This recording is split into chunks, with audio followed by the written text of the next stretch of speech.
Someone commented on one of my recent videos where I shared a simple formula for how to figure out how many calories per day to eat for weight loss. And they said, I'm supposed to eat 960 calories? Now I get why that sounds crazy. 960 calories sounds like basically nothing. But before you panic, let's talk about what that number really means. Because this is where most people get completely confused about calories in versus calories out and end up getting zero results. So in this video, I'm gonna cover the 3 truths about calories in versus calories out that no one talks about. And then I'm going to give you 5 simple steps to follow so that you can cut through all the misinformation and know exactly what you need to do in order to get the results that you've wanted all along. Now, truth number 1, and this is arguably the most important truth of all 3, is that if you're not losing weight, you are not in a calorie deficit. Now, this one is probably the most frustrating for me as a coach because there are all sorts of internet gurus on the internet and on YouTube who are blaming things like cortisol levels and elevated insulin levels and inflammation and artificial sweeteners and starvation mode and blah, blah, blah, blah, blah for the reason that people are not losing weight. But as a coach who has coached for the last 10 plus years and has coached a few hundred clients in that time frame, I'm here to tell you that in all of the time of me coaching clients, I have yet to find a single client who defies the law of calories in versus calories out, which basically means that I have never found a client who was eating too little in order to lose weight. But what I have found is a lot of clients who thought they were in a calorie deficit, but they actually weren't. And when we identified what was actually preventing them from being in a calorie deficit, and then we corrected those things, those people were able to lose weight just like everyone else. And it ended up not being their cortisol levels or their insulin levels or their inflammation or artificial sweeteners or starvation mode or anything else. It ended up being some of the other issues that I'm going to talk about in the course of this video, and then you'll be able to fix those things. Now, the first thing you have to understand is that if your average weight is not going down week over week or month over month, you are not in a calorie deficit. And this is a hard pill to swallow, but it's also very helpful because it tells us what we actually need to do to fix the issue. And it's not going to be chasing all these different rabbits down useless rabbit holes, trying to figure out your cortisol levels or your insulin, or taking 18 supplements to lower your inflammation, or removing all joy from your food in order to lower processed foods in your diet so you can have less inflammation. I don't want you to get distracted by all of these things that are not actually going to move the needle. I want you to focus in on the only 2 things that actually will matter to get you into a calorie deficit that will actually get results. That we need to eat the right amount of food in relation to the right amount of daily activity in order to get ourselves into a calorie deficit. And if we do those 2 things, we will lose weight on average, week over week, month over month, 0 exceptions to that rule. Now, how we do it, there's a lot of different ways to do it, but those are the only 2 things that matter if we're going to move forward. Now, let's move on to truth number 2. Truth number 2 is that most people vastly underestimate their daily calorie intake by anywhere from 30 to 50%.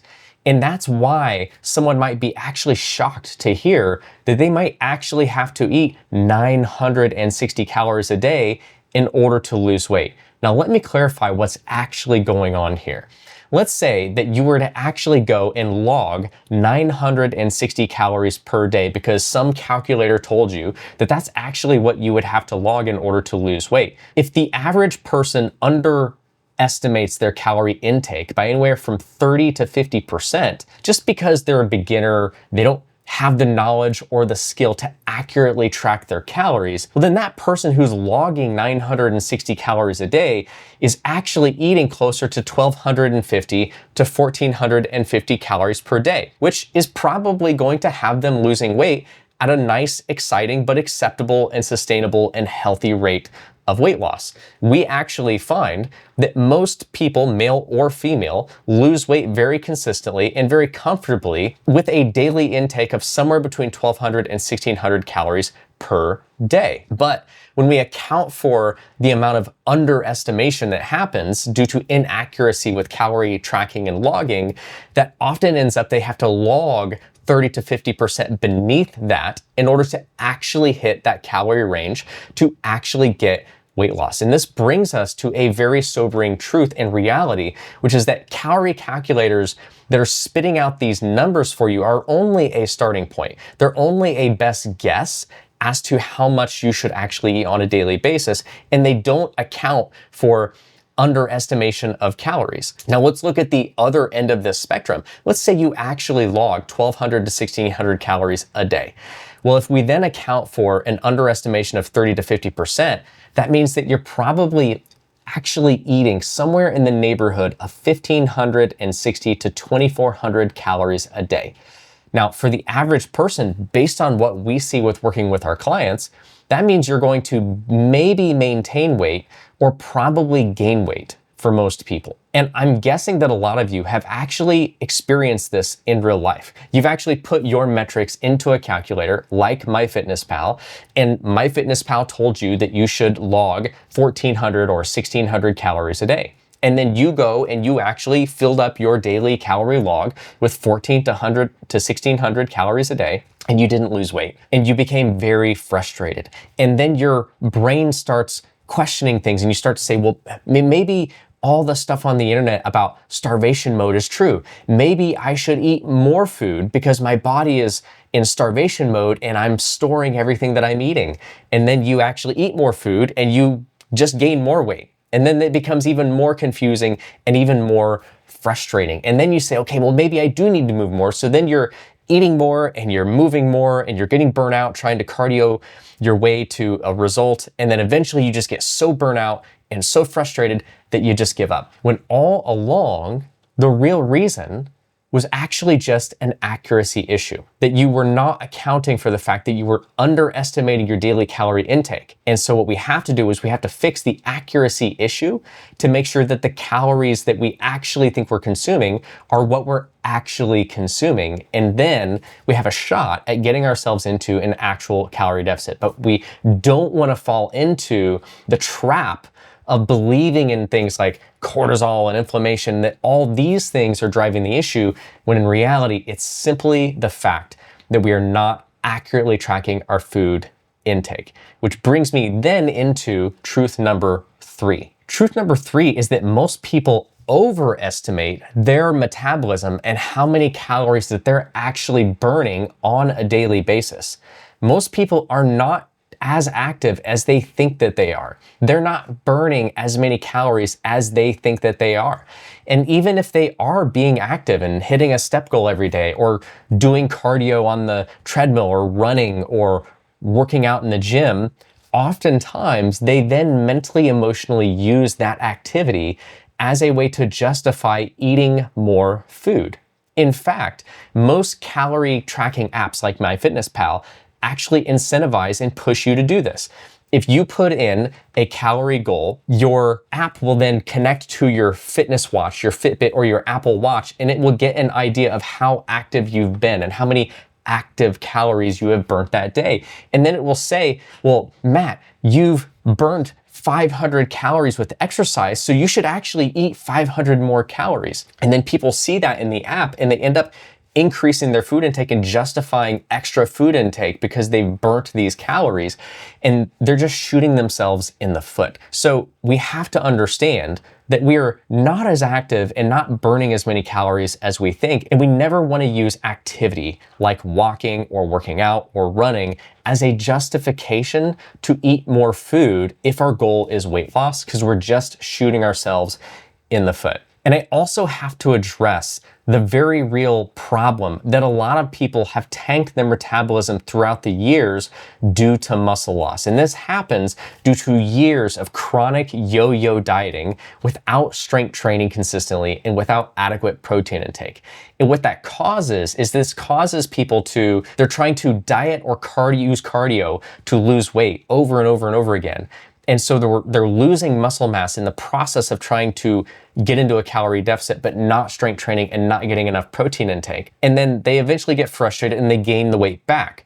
But the problem is they lost muscle in that process. And so now their metabolism is lower than it was before they started that diet. And that means they're gonna gain that weight back plus a little bit. And then they get some motivation and they try to do it again. So they get onto another diet, they start walking or running or doing whatever it is they needed to do.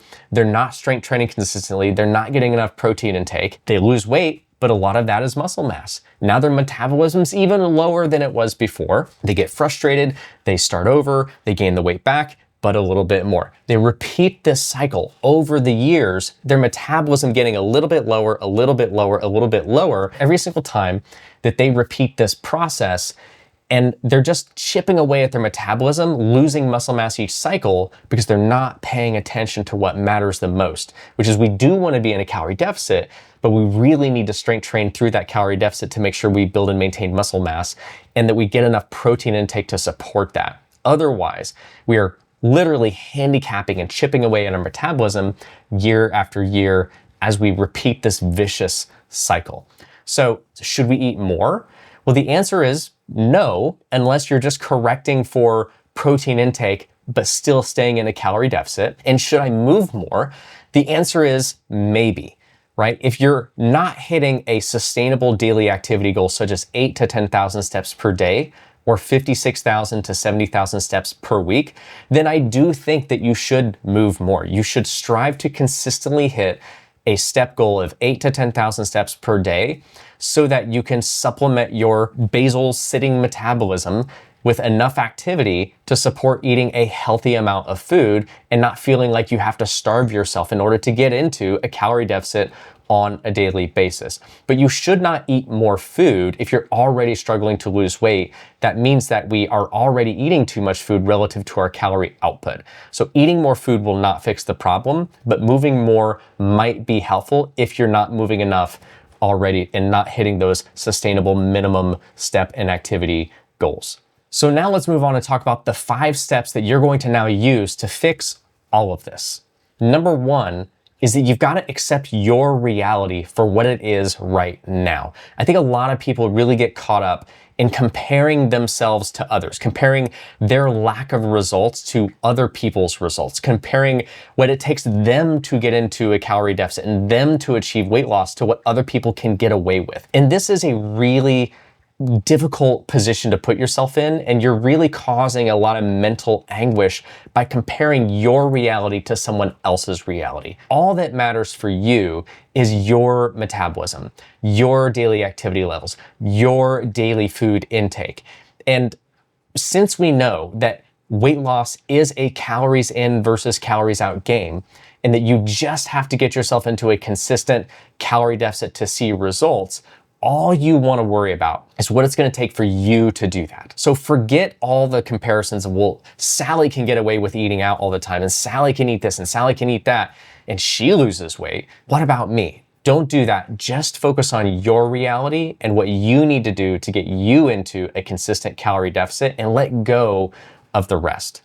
Number 2 is you want to make sure that you're maximizing your metabolism with a sustainable amount of daily movement. And like I said before, if you're not hitting 8,000 to 10,000 steps a day already consistently, that is your first step. Before you decrease your food intake, before you do anything on the food side of the equation, you must fix this issue first. Because if you aren't already moving at a sustainable and ideal amount of 8,000 to 10,000 steps per day consistently, then cutting on your food is only going to cut you even deeper and more unsustainably. And you're going to cut out even more protein and cause bigger issues in the long term. And ideally, we want to be able to eat as much food as possible to lose weight so that we can eat as much food as possible to maintain weight. And that's going to be more sustainable. But that starts with making sure that you're moving a healthy amount every day so that we don't have to cut any deeper than we have to on the calories inside of this equation. And then number 3 then is going to be to learn to be accurate with your daily food intake. And guys, this is going to come down to simple knowledge and skill, right? The reason that most people underestimate their calorie intake by 30 to 50% is because they're beginners and they don't know how to accurately do it. And I wish I could tell you there was some magic bullet to get good at this, but you're just gonna get good at it by doing it over and over and over again. You're going to get good at logging your food and making it accurate by practicing it every day and by getting out the food scale if you need to and measuring by grams instead of measuring cups. That can really help you to dial it in more accurately. And here's the thing, I want to encourage you all to understand that in our program, Healthy and Whole, we actually teach people from day one how to lose weight without counting calories and macros. But I do think that this is a skill that all people should learn and get good at, just so they understand how to quantify their food intake in an accurate way. Yes, we teach you how to do it without having to do that, but I still think you have to develop the skill. You have to develop the knowledge and the ability to properly quantify portions and to quantify your food intake if you want to be able to consistently get yourself into a calorie deficit. And for those of you who are not going to work with us directly, you can do that by learning how to log your calories into an app like MyFitnessPal and to do it over time to be accurate. And in the beginning, if you're not losing weight at a given calorie goal with a healthy amount of daily activity, then just drop your daily calorie goal by 250 calories a day until you reach a point where you're seeing 1 pound per week of average weight loss, or 1.5 to 2 pounds per week of average weight loss. Again, the number of the calorie goal is at the end of the day just a guess. What matters most is that when you see that you're losing weight at the rate that you feel happy about, you'll know that you're in a calorie deficit. Maybe that's gonna be 960 calories a day. Maybe that for you is that's gonna end up being 1,200 calories a day. It really just depends. I remember I had a client named Connie who, when she first started working with me, came in to interview with me, and she told me this story about how the person she had worked with in the past had her eating not enough calories, and she was starving in starvation mode all the time, and she couldn't lose weight. I knew that this was not true, but I kept my mouth shut and I taught her how to portion her meals, and I gave her a meal plan that she could follow so that she could get results without counting calories and macros. And then for fun, later on, I had her go ahead and log her food so that she could see how many calories she was logging every day. And I remember plain as day the message that I got from her the next day. She was like, "Oh my gosh, Matt, I'm only logging 850 calories a day. Is this healthy? Is this safe?" And then I went through and I told her that because she didn't know what she was doing, she was actually underlogging by 30 to 50%. And she was actually probably eating between 1,200 and 1,500 calories a day, and she was losing weight. So remember, the number is not important. It's, am I losing weight and am I in a calorie deficit? And we've got to get accurate with that. Number 4 is to learn how to maximize the volume of your food, okay? Now, again, if you have to eat or log 960 calories a day in order to lose weight, then that's fine, but you want to maximize the volume of your food so that you feel full and satiated, and you also want to maximize the flavor of your food so that you feel satisfied in the process. Now, how do you do that? Well, you do that by learning how to lean into leaner, low-calorie foods that have a lot of fiber, a lot of nutrients, and a lot of protein so that you can feel full and you can feel satiated, and ideally foods that have a lot of flavor so that you can feel satisfied, even with a lower calorie goal on a daily basis so that you can be in a calorie deficit but not feel like you're starving. If you're trying to do this by eating a lot of high-fat foods like peanut butters and using a lot of oil, or eating out at restaurants a lot, or things like that, then you're going to feel like you have to eat very little food in order to actually see the scale move. But if you can get really good at eating low calorie density foods, things like a lot of non-starchy vegetables, very, very lean proteins, or if you also get really good at knowing how to make substitutions in your day-to-day eating with processed foods that are very low calorie, very high protein, very high flavor, like the ones that I mentioned in my last video, then you will be really good at being able to have a lot of volume and a lot of satisfaction in your food, but still hit a low calorie goal enough to get yourself into a consistent calorie deficit without hating your life. So we have to maximize the volume and the enjoyment of our food, which brings me to number 5, which is just a welcome reminder to focus on sustainability along the way, okay? Don't be one of those people who literally starves themselves or does just insane amounts of cardio or working out to burn all the calories and to do everything to get themselves into a calorie deficit. Can you get yourself into a calorie deficit using unsustainable methods and lose weight? Yes, of course you can, but you'll never keep it off. If you don't enjoy the food that you're eating on a daily basis to lose weight, if you truly feel like you're starving yourself to lose weight, if you know that there's no way you're going to keep up doing the amount of workouts or the amount of cardio that you're doing to lose weight, you are setting yourself up for absolute rebound and failure. Because when you actually get burnout enough or you actually reach your goal weight, you're going to start binging on foods that you missed. You're going to start eating way too much food because you felt starved the entire time, or you're just going to stop doing all the things like the workouts or the cardio that you were doing because you're burnt out, and then you're going to gain all the weight back. So my encouragement to you is to make sure that you are learning to do this in a sustainable way.